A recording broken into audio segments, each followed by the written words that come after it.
Guys, kuha naman tayo ng apple. Ngayon, ito, nakakuha na ako ng plum. Mga plum yan.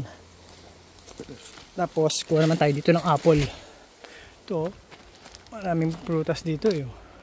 Mga hilaw pa yan. Ito natin yung apple. Saan nga ba yung apple? Ito, hindi pala. Ito, meron pang plum dito.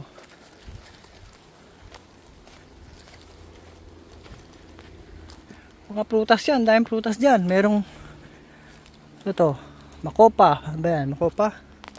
Ito pa, dahil plum. Kuha pa tayo ng plum.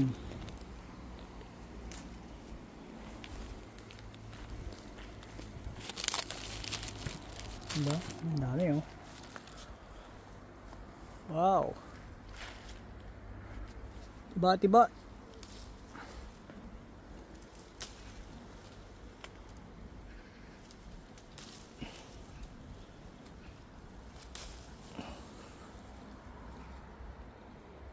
Sa mga hindi nakakaalam, maganda to para sa pampababa ng kolesterol katawan.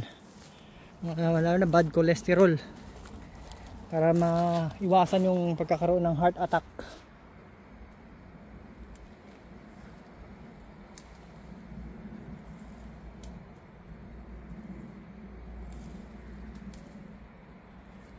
Yeah.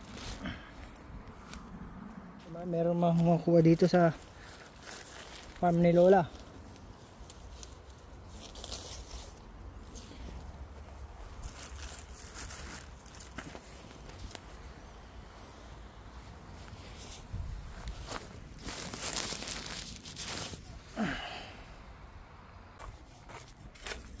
Ayos na. Kadami na tayo ng prutas. Uwi na tayo. Let's go!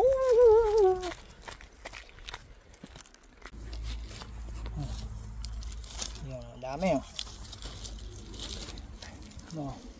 nakatipid tayo sa pagbili ng prutas. Libre. Pero na, uwi na tayo. Bye bye!